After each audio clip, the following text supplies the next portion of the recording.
अब 4 महीनों से भारत जोड़ो यात्रा कन्याकुमारी से कश्मीर तक चल रही है और आज हमारा पंजाब में आखिरी दिन है।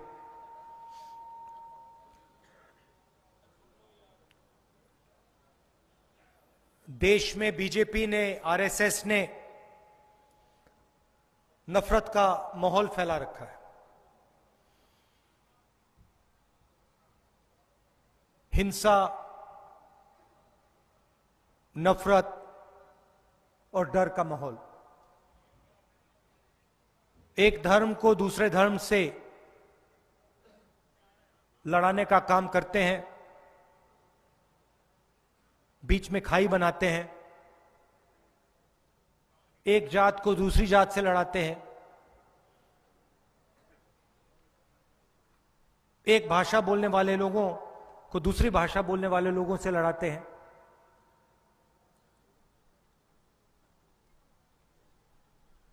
और डर फैलाने का काम करते हैं।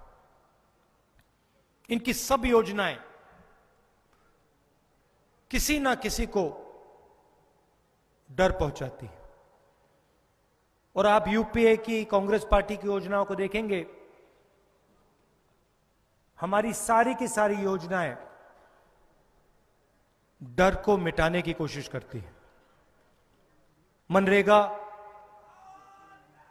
किसानों का कर्जा माफ, आदिवासी bill, Jawaharlal Nehru urban renewal mission,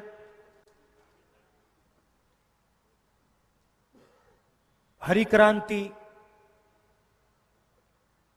सफेद क्रांति, जो भी हम करते हैं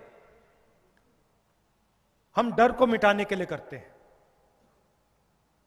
और जो भी ये करते हैं ये डर फैलाने के लिए करते हैं। इनकी सब योजनाएं आप देखिए,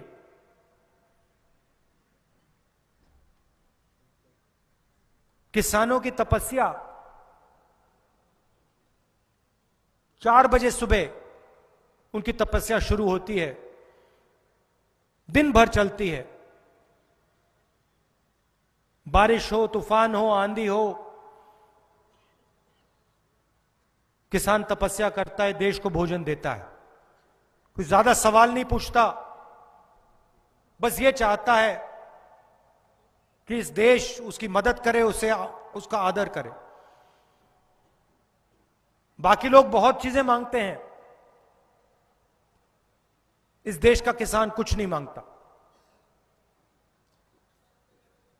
अब बीजेपी ने उनके लिए क्या किया? 3 काले कानून लाए।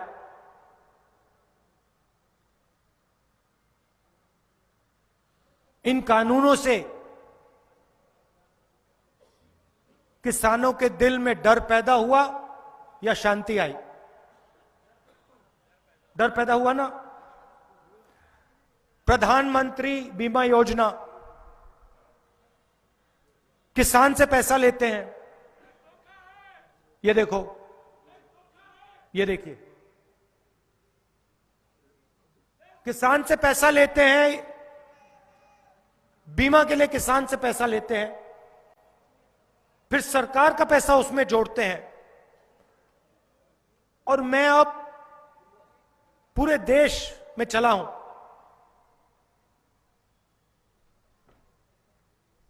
किसी एक किसान ने मुझे नहीं कहा कि भैया जब हमारा नुकसान हुआ तो हमें बीमा का पैसा मिल गया। तूफान आता है, आंधी आती है, सूखा पड़ता है,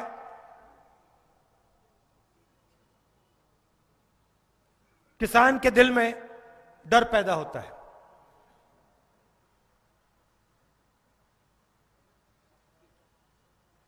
उसको कम करने के बजाय बीजेपी उसको बढ़ा देती है। पूरे देश में हर प्रदेश में कभी आप इन सड़कों पे 4 बजे सुबह चलोगे तो आपको इन सड़कों पे युवा दौड़ते हुए दिखेंगे। आर्मी के लिए तैयारी करते हैं, नेवी के लिए, एयरफोर्स के लिए, सीआरपीएफ, बीएसएफ के लिए तैयारी करते हैं, रनिंग करते हैं। आपने देखे ना? तिरंगे की रक्षा करना चाहते हैं। सोचते हैं कि सेना में जाएंगे, देश की रक्षा करेंगे और देश हमारी रक्षा करेगा। कैसे रक्षा करेगा? पेंशन देके, 15 साल की सर्विस देके, अगर कोई शहीद हुआ तो उसके परिवार की रक्षा करके।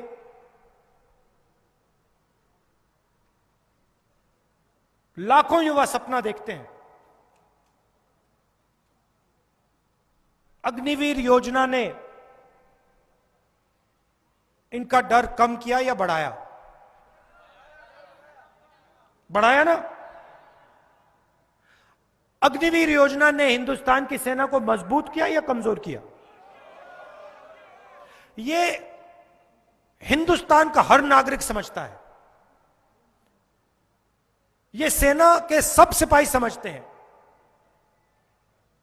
आज बोल नहीं पा रहे वो अलग बात है, मगर अग्निवीर योजना ने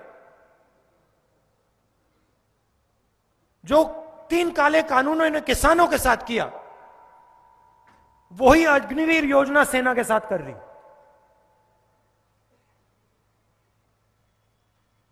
लुधियाना स्मॉल और मीडियम मैन्युफैक्चरिंग का सेंटर हुआ करता था।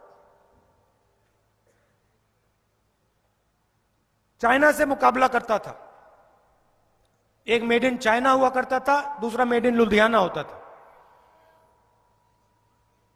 Auto parts, textiles, cycle, Jalandhar में स्पोर्टिंग गुड्स, पूरी दुनिया में आप भेजते थे।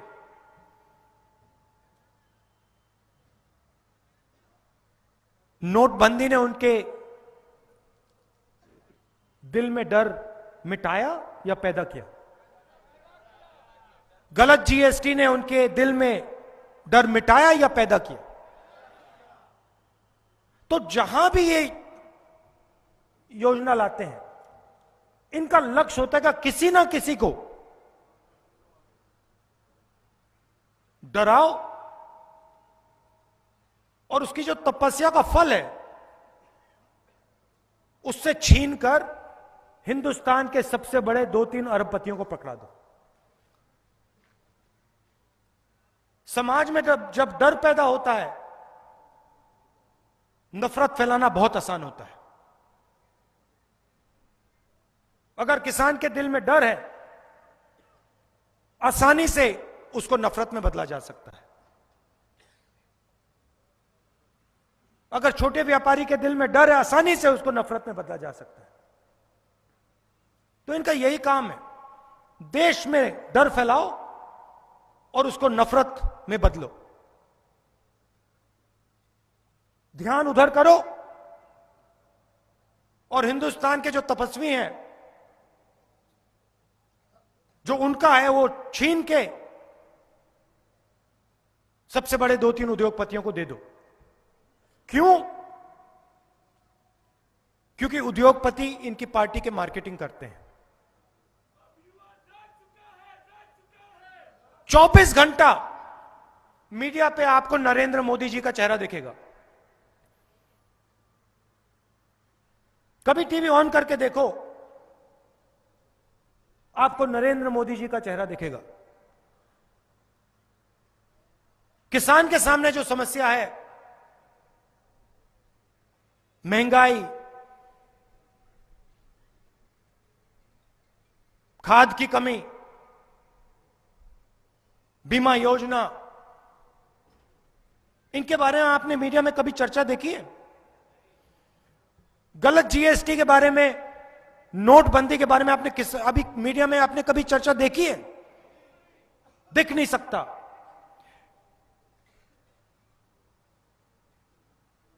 क्योंकि इनका लक्ष्य, और इनकी गलती नहीं है, जो यहां है इनकी गलती नहीं है, जो इन मीडिया हाउसेस को कंट्रोल करते हैं, उनका लक्ष्य सच्चे मुद्दे पर हिंदुस्तान का ध्यान ना चला जाए। 24 घंटा यही करते हैं। क्यों? क्योंकि आपकी जेब काटी जा रही है। जेब कतरा जब जेब काटता है, सबसे पहले वो अकेला नहीं आता, 2-3 लोग आते हैं। पहला काम क्या करता है वो? पहला काम वो आपके ध्यान को कहीं और ले जाएगा, और जैसे आपका ध्यान उधर गया वैसे आपकी जेब काटेगा। सही है ना? कभी कभी जेब कतरे ने ये तो नहीं कहा भैया अपनी पॉकेट को देखो, अपने बटुए को देखो, कभी नहीं कहेगा। कहेगा देखो उधर देखो, देखो उधर देखो, ऐश्वर्या राय की ओर देखो, शाहरुख खान की ओर देखो, विराट कोहली की ओर देखो, हिंदू मुस्लिम की बात करो। और जैसे उधर ध्यान गया, फटाक पीछे से गई। तो ये कर रहे हैं ये जेब कतरा 1000, 2000, 5000 रुपए चोरी करता है। ये लाखों करोड़ रुपए हिंदुस्तान की जनता से छीन लेते हैं। इसलिए हमने ये भारत जोड़ो यात्रा शुरू की। महंगाई के खिलाफ, बेरोजगारी के खिलाफ, नफरत के खिलाफ हिंदुस्तान को जोड़ने की यात्रा। आपने इतना प्यार दिया, इतनी मदद की, मैं आपको यहां 2 घंटे 3 घंटे बोलूं तब भी नहीं समझा पाऊंगा। आपने कितनी स्ट्रेंथ दी हमें। सड़क पे कोई गिरता था, चोट लगती थी, एकदम आप मदद करते थे। यात्रियों ने हमें कहा कि ढाबों में उनसे कोई पैसा नहीं लेता था। पंजाब के लोग कहते थे भैया भारत जोड़ो यात्रा पे हो, हां चलो फ्री में खाना खाओ, हम आपकी मदद करना चाहते हैं। यह सच्चाई है आपकी। इसको आप मोहब्बत कह लो, इसको आप पंजाबियत कह लो, अलग अलग नाम है, मगर आपने ये दिखाया, तो दिल से आपका धन्यवाद करना चाहता हूं। 1-2 प्रॉब्लम आपने क्रिएट कर दी मेरे लिए, गंभीर प्रॉब्लम क्रिएट कर दी।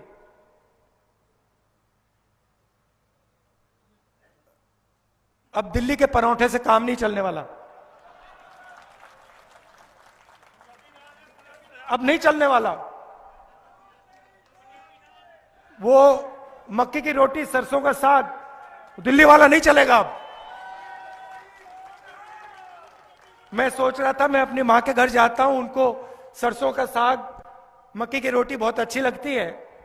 मैं सोच रहा था, अभी सोच रहा था उनको बताना पड़ेगा कि ये आपका फेल है, इससे काम नहीं चल रहा है, इसको आप बदलिए, वो पंजाब वाला लाइए।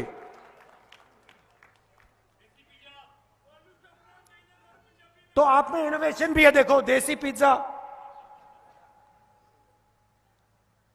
आप किसी का भी मुकाबला कर सकते हो, और आपका जीने का तरीका आपका है। आपके ऊपर चीजें थोपी नहीं जा सकती। आपकी भाषा है, आपके गुरु हैं, आपकी हिस्ट्री है, आपका इतिहास है, और ये नया नहीं है, ये सालों से चल रहा है।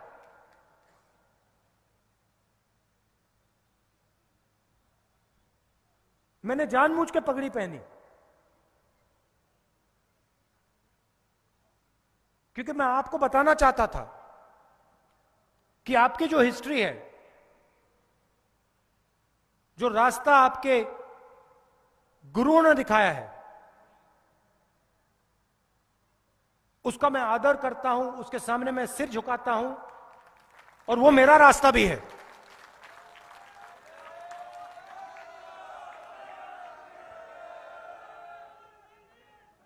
और उससे भी मुझे बहुत सीखने को मिलता है, हर रोज सीखने को मिलता है।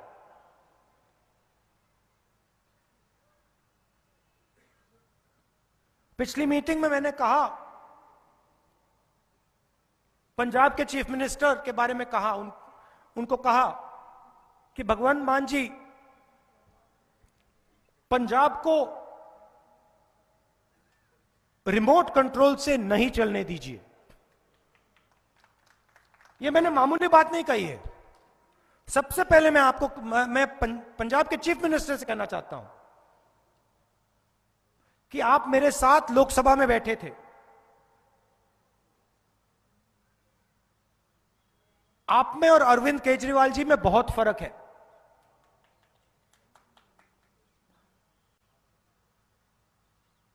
आपकी मैं रिस्पेक्ट करता हूं, मैं कांग्रेस पार्टी के स्टेज से कह रहा हूं,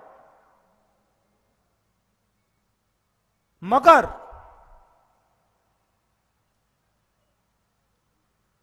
पंजाब को दिल्ली से नहीं चलाना चाहिए। मैं आपको बताता हूं मैं क्यों कह रहा हूं। एक कार्यकर्ता है,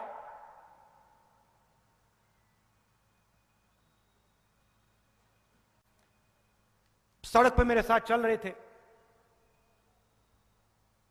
मैंने उनसे पूछा क्या हो रहा है? कुछ नहीं हो रहा। मैंने कहा ठीक है, कांग्रेस पार्टी का है, मैं किसी और से चेक करता हूं। सड़क पे साइड पे एक किसान मिले।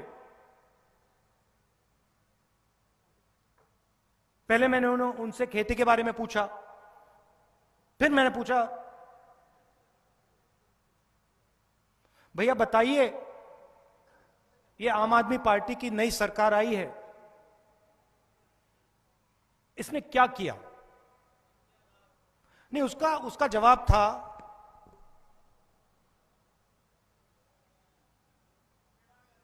कि ये रिमोट कंट्रोल सरकार है। मुझे अच्छा नहीं लगा। आम आदमी पार्टी से कांग्रेस पार्टी पंजाब में लड़ेगी, हम आपको हराएंगे, वो अलग बात है, वो अलग बात है। मगर अगर एक किसान कहे रिमोट कंट्रोल सरकार है और मैं पूछूं रिमोट कंट्रोल मतलब, और वो कहे राघव चड्ढा मतलब आरसी, तो ये सही बात नहीं है। यहां पे कांग्रेस पार्टी के नेता खड़े बैठे हैं,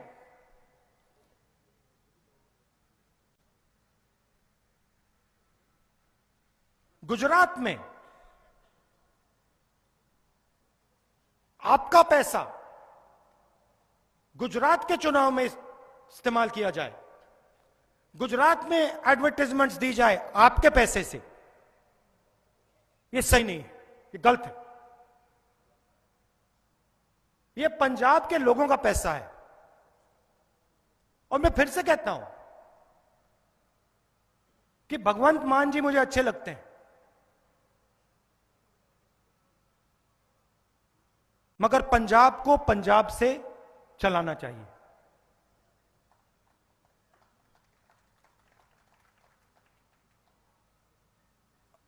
आपने खूब सपोर्ट की,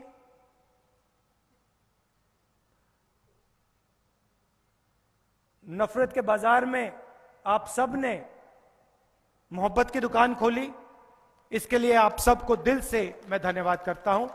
नमस्कार, जय हिंद।